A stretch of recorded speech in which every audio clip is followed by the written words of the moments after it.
the Brazilians and the Latin Americans are relationship people. So people like other people, people help other people. I think there is people understand better that everyone is interdependent.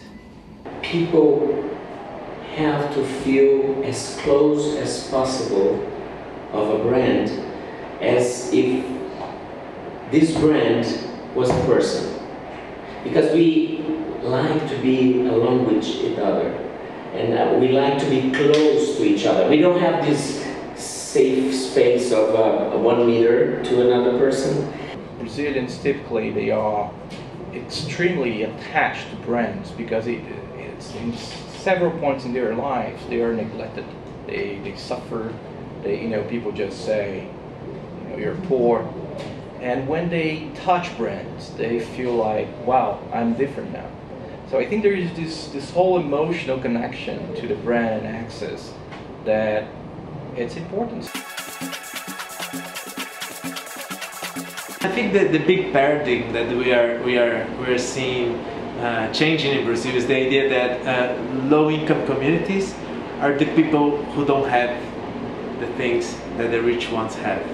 And I think this was a very wrong idea of what is about, and what people are realizing, industries are realizing, culture is realizing, is that this is not the place where there is need, this is the place where there is potential.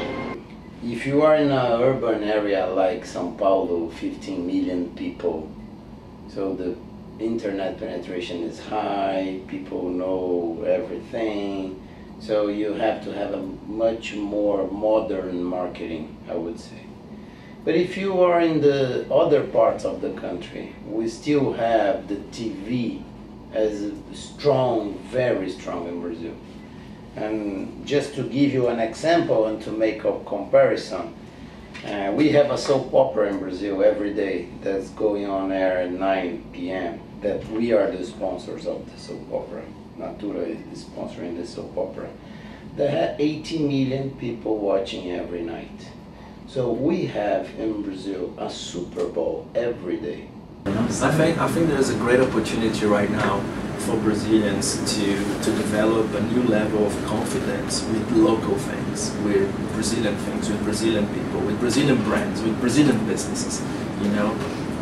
Nobody could even mention, like 10 or 15 years ago, one Brazilian multinational. We have a few.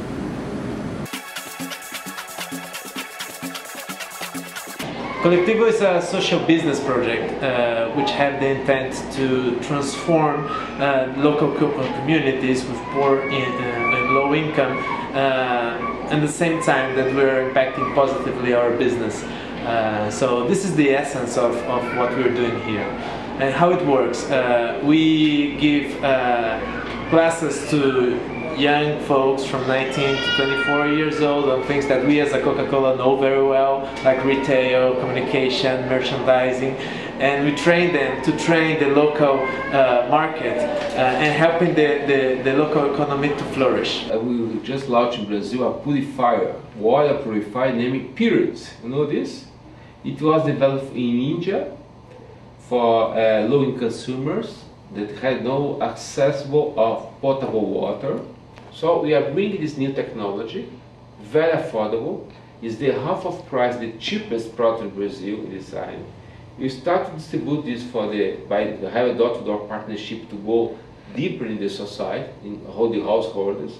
But the concept behind the brand proposition, it linked with the brand, is our sustainability approach by having social development and affordability.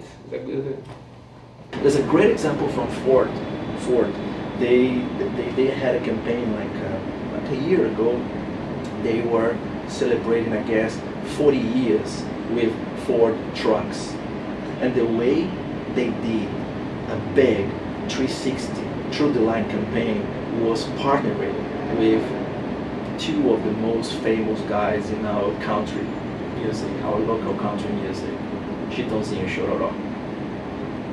Sounds obvious, because who's driving the trucks in Brazil? People there are listening to U2, Coldplay, or Chitãozinho Chororó.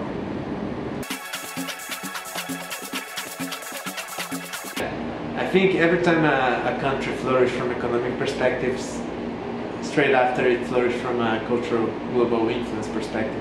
I think the best way to see if Brazil was successful on those next 10 years is to see if globally we've been exported our way of living and our way of seeing things and our way of relating with our challenges and solving them and transforming them. So if from 10 years now we see that the world has become a little more Brazilian, definitely this country has been successful.